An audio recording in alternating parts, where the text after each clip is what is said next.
Welcome to student dictation 5 second बाद शुरू होगा। Ready start.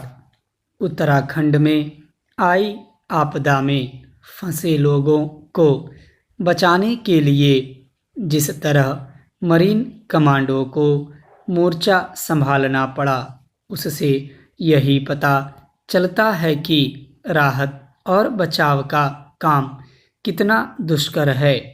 उम्मीद की जाती है कि तमाम मुश्किलों के बाद भी संकट मोचक बल जल विद्युत परियोजना की सुरंग में फंसे लोगों को बचाने में समर्थ होंगे।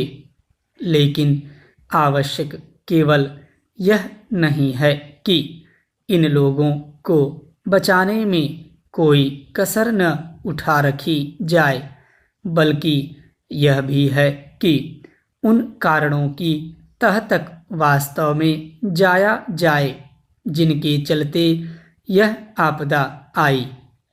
यह आपदा यही इंगित करती है कि 2013 में केदारनाथ की उस भीषण त्रासदी से जरूरी सबक नहीं लिए गए जिसमें सैकड़ों लोग मारे गए थे। कायदे से तभी इसका पता लगाया जाना चाहिए था कि ग्लेशियर ग्लोबल वार्मिंग से प्रभावित हो रहे हैं या नहीं। यह ठीक नहीं कि ग्लेशियरों की प्रकृति का अध्ययन करने के लिए जो पहल हुई थी वह आगे नहीं बढ़ सकी। कम से कम अब तो इस पहल को आगे बढ़ाया ही जाना चाहिए ताकि ग्लेशियरों की गतिविधियों का सटीक आकलन किया जा सके। इसके साथ ही इसका भी आकलन किया जाना चाहिए कि उत्तराखंड में चल रही विभिन्न जल विद्युत परियोजनाएं चमोली सरीखी अनहोनी का सामना करने में कितनी समर्थ हैं। यह हैरान करता है कि यह समझने की कोशिश क्यों नहीं की गई कि यदि ग्लेशियर टूटने अथवा हिमस्खलन होने से नदियों में बेहिसाब पानी आता है तो फिर उनके तट पर स्थापित जल विद्युत परियोजनाओं की सुरक्षा कैसे सुनिश्चित की जाएगी। इसकी अनदेखी नहीं की जानी चाहिए कि इस बार एक साथ 2 जल विद्युत परियोजनाएं आपदा की चपेट में आ गईं। एक तो पूरी तरह तबाह हो गई और दूसरी को अच्छी खासी क्षति हुई। वास्तव में इसी कारण जान के साथ माल का नुकसान भी बढ़ा। उत्तराखंड में 40 से अधिक जल विद्युत परियोजनाएं हैं।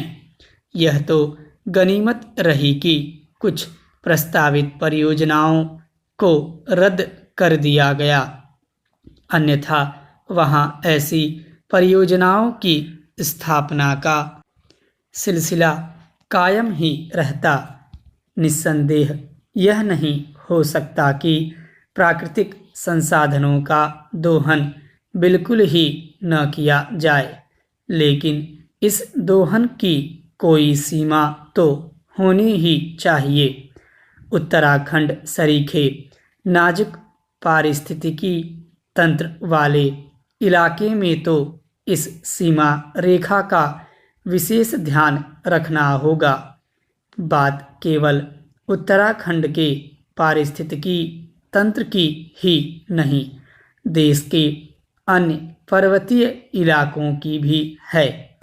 पर्वतीय क्षेत्रों में विकास और पर्यावरण के बीच संतुलन कायम रखने की बातें अरसे से की जा रही हैं, लेकिन यही देखने में आ रहा है कि इसे लेकर अपेक्षित सजगता नहीं दिखाई जा रही है।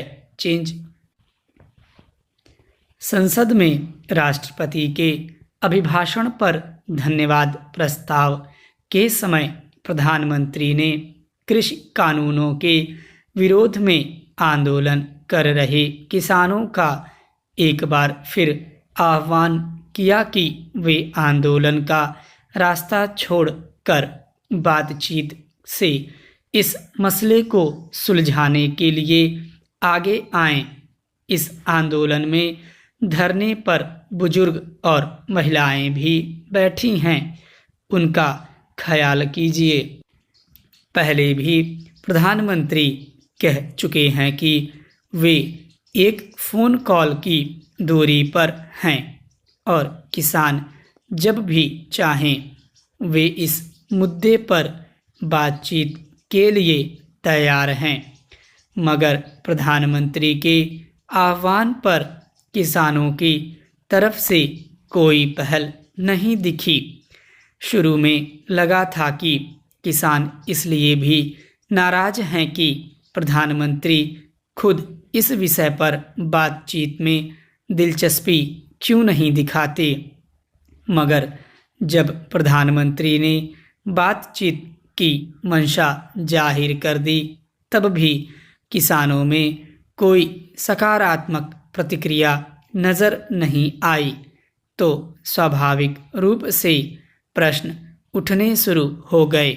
मगर किसानों का तर्क था कि बातचीत का दिन और समय तो सरकार को तय करना होता है। जब उनकी तरफ से ही कोई पहल नहीं हुई तो बातचीत कैसे होती। हालांकि पहले सरकार और किसानों के बीच 11 दौर की बातचीत हो चुकी है, मगर उससे कोई नतीजा नहीं निकला। दोनों पक्ष अपनी अपनी बातों पर कायम हैं। संसद में प्रधानमंत्री की नई अपील के बाद शायद कुछ सूरत बदले। प्रधानमंत्री की यह बात सही है कि आंदोलन में शिरकत कर रहे बुजुर्गों और महिलाओं की सेहत का भी ध्यान रखा जाना चाहिए। इस आंदोलन में हिस्सेदारी करने आए 150 से ज़्यादा लोग या तो मौसम की मार या फिर खराब सेहत की वजह से अपनी जान गंवा चुके हैं। कुछ ने भावनात्मक दबाव में प्राणात कर लिया, मगर सरकार को केवल बयान के स्तर पर नहीं, व्यवहारिक धरातल पर भी यह संवेदना दिखानी होगी, तभी किसानों में शायद कुछ भरोसा पैदा हो। अभी तक आंदोलन के बीच प्रतिष्ठा का प्रश्न कुछ ज़्यादा ही मजबूती के साथ खड़ा दिखाई दे रहा है। किसानों की जिद है कि जब तक कानून वापसी नहीं तब तक घर वापसी नहीं। वे तीनों कृषि कानूनों को पूरी तरह खत्म कराने और न्यूनतम समर्थन मूल्य को कानूनी दर्जा दिलाने की मांग पर अड़े हैं। सरकार का तर्क है कि इन कानूनों से किसानों को बहुत लाभ होने वाला है, इसलिए इन्हें रद्द करने का कोई तर्क नहीं। अगर इनमें कुछ कमियां हैं तो उन्हें बातचीत के आधार पर दूर करने का प्रयास किया जा सकता है। इस तरह बातचीत का कोई साझा सूत्र फिलहाल बनता नजर नहीं आ रहा। अब किसानों का आंदोलन जिस तरह दिल्ली की सीमाओं से बाहर निकल कर देश के विभिन्न हिस्सों तक पहुंच रहा है और जगह जगह महापंचायतों का आयोजन हो रहा है, उससे सरकार की पेशानी पर बल आना स्वाभाविक है। किसान नेताओं का कहना है कि वे अक्टूबर तक की तैयारी करके आए हैं और पूरे देश में अपने आंदोलन को फैलाने की रणनीति बना रहे हैं। इससे दुनिया भर में गलत संदेश जा रहा है। कुछ विदेशी नेताओं और नामचीन हस्तियों ने सोशल मीडिया या मुख्यधारा मीडिया पर इसे लेकर अपने बयान भी दिए हैं। प्रधानमंत्री ने संसद में तो किसानों से बातचीत का आह्वान कर दिया है, पर इसके लिए उनकी तरफ से क्या पहल होती है देखने की बात है। मगर इसमें किसान नेताओं से भी अपेक्षा बनी हुई है कि वे कोई साझा सहमति का बिंदु तलाशने का प्रयास करेंगे। स्टॉप।